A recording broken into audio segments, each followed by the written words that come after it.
Okay, guys, before we go to Stephen Stern, I want to walk around the shop a little bit and talk about some of the other guitars that are in the wall and what's unique about them. We're going to start down at the front of the store.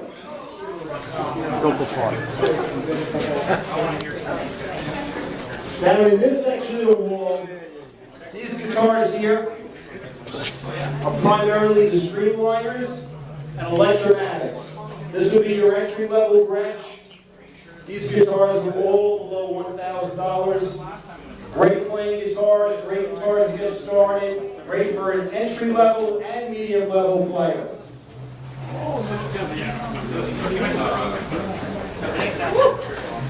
As we're walking down this section, we have some of the Pro Series over here. These would be some of your Falcons. We have a Dwayne Eddy. We have a couple of Caves guitars here. These are hand-painted by some of you local people may know Caves, a fantastic artist. We have some Corvettes, a Brian Setzer model. How can you tell that's a Setzer model? Dice. That's an easy one.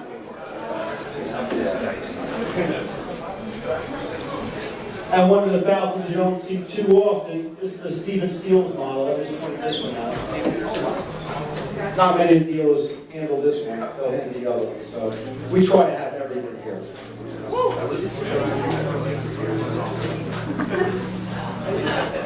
One of the real unique things Gretsch did for 2017 was launch a model called the Broadcaster.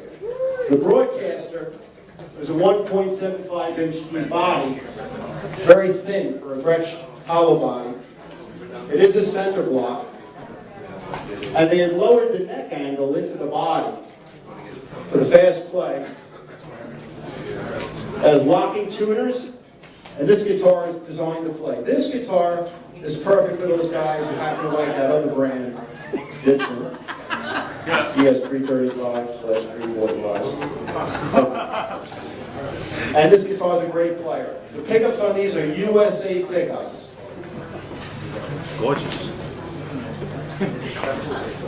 Your top three are Broadcasters, and they did a junior right over here, which is the hottest selling Broadcaster. A great guitar, very comfortable to play this guitar.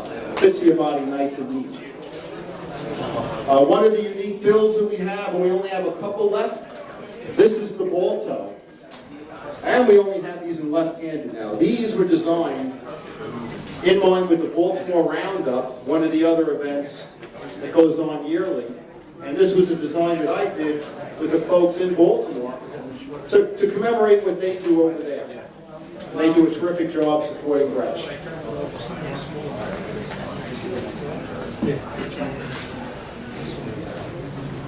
Over here we have some more Pro Series guitars. We have the only Sparkle sets are available right now, the green Sparkle. A few jets, some power jets. There's a guitar for every occasion, for every player at every level for Gretsch guitars. To this side, we have some of the Root series, the Resonators, the ukuleles, the mandolins, the acoustic guitars, the new edition acoustic, basses, baritones. And in the showcase is an original 1953 Scripty Duo Jack. 150 were built. This is the first year of production. This is number 78 in the production line. Serial number is 12028 for you fanatics who need to know that. And Mr. Steve, where are you? Right. There you are. Awesome looking And now the custom shop. It's Stern to you. Only Rocky can get away with calling me Stern. It's had that Brooklyn thing. So what we're going to talk about today are three of the Gretsch Custom Shop guitars. And two of them are the reclaimed wood Brooklyn guitars. And I'd like to tell you how this whole idea came about. These are very, very unique guitars. So back in January, Rocky and I were sitting up around the table at the big music trade show. And we're coming up with ideas, and you might think, Steve, how do you come up with all these great ideas? And I really have to hand it, it's this guy right here. He has a lot of great builds, and you wouldn't think he would, but he does.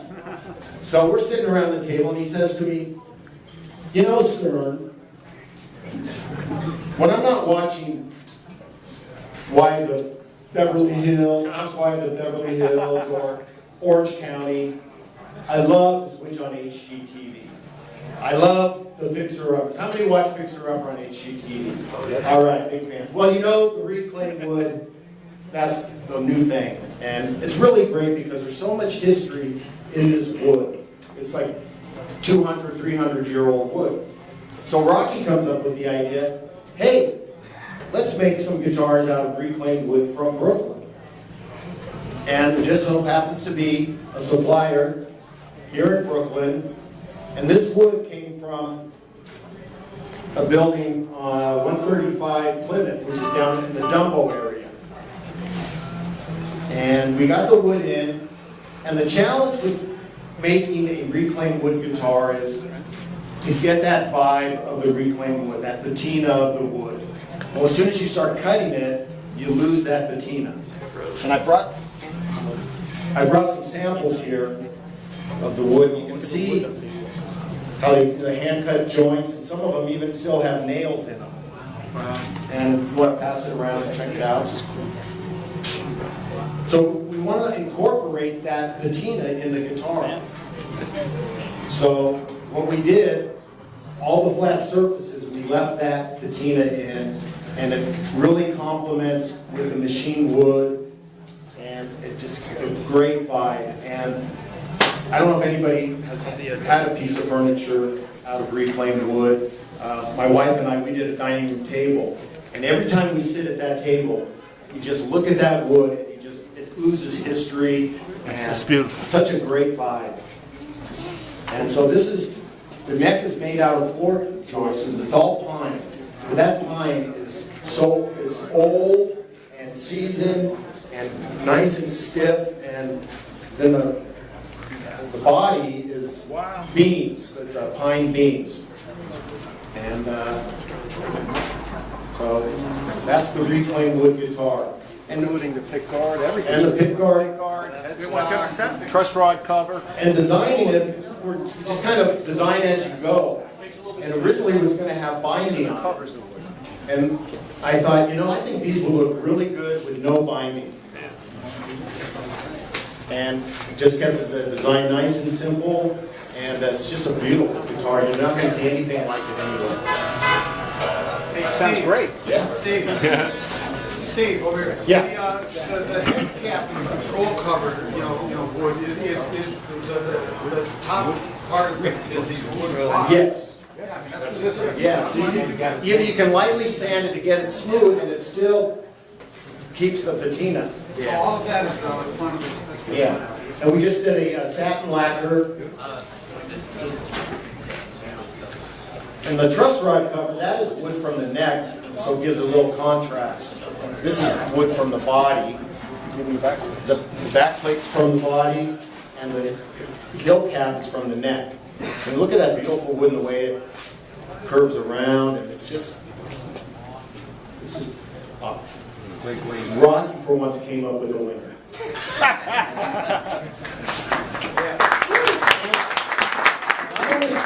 These guitars also come with nails.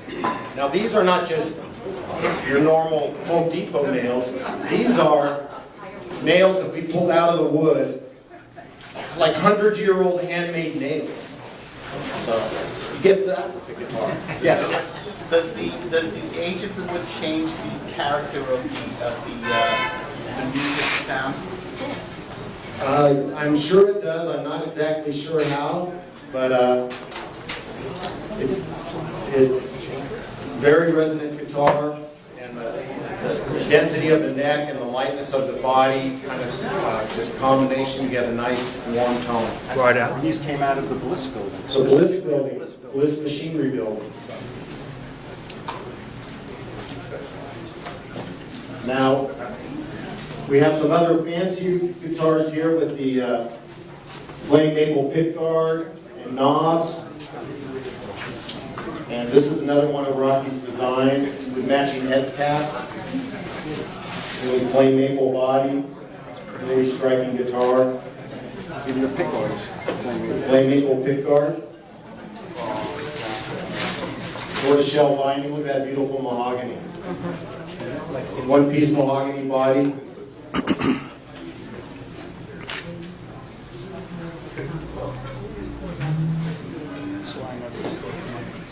And you want to?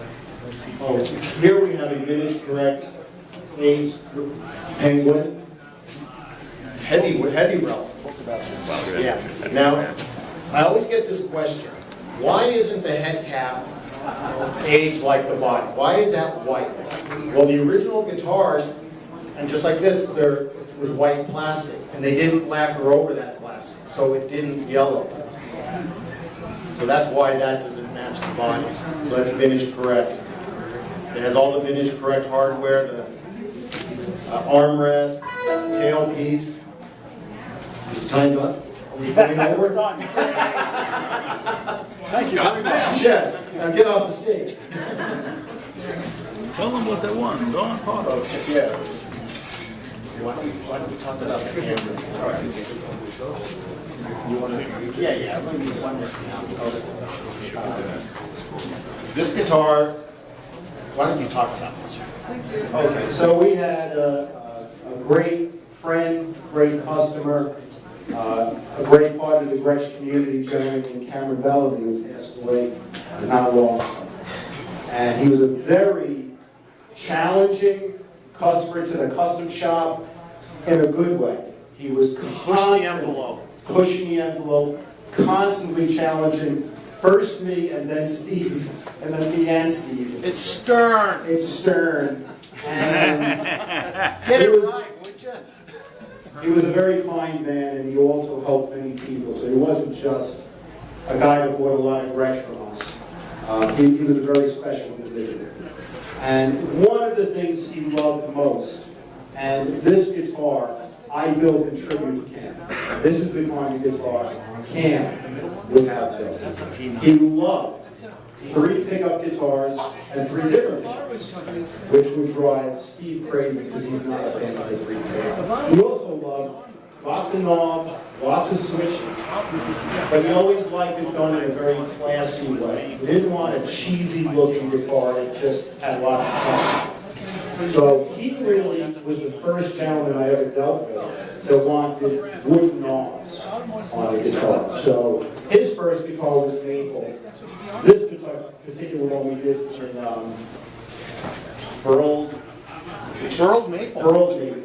So this is burled maple. So the pickguard, the knobs, the truss rod cover, the gazelles, all of it. And I want to say all that is really made possible by, I like to call him the 5th Beatle of the Gretsch Custom Shop, and that's my good friend, buddy Ron Lawrence. That's like a P90. He's a humbug. Raise your hand, Ron. That's right. Give Ron a hand. Single coil.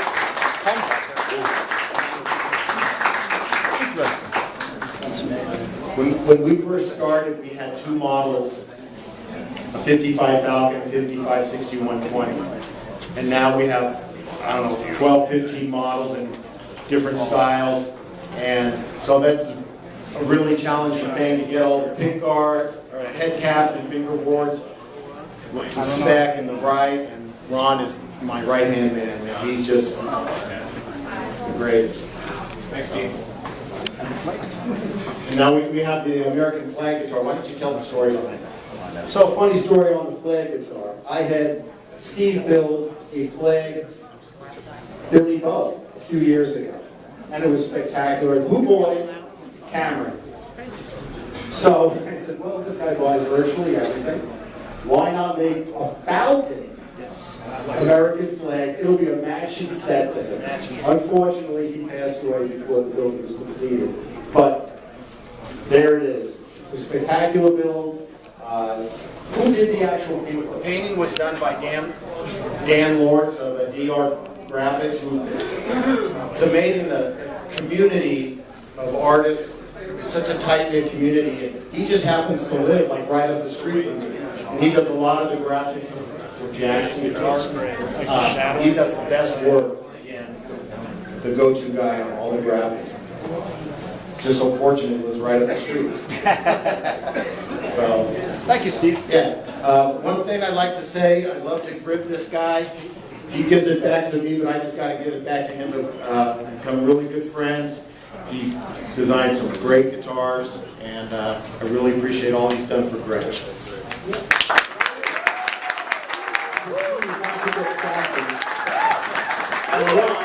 You'll have to excuse me for a second.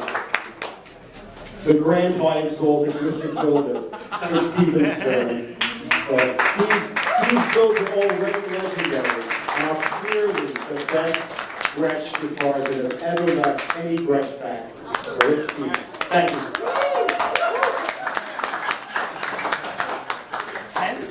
Thank you. I put the small bills on the outside. Thank you.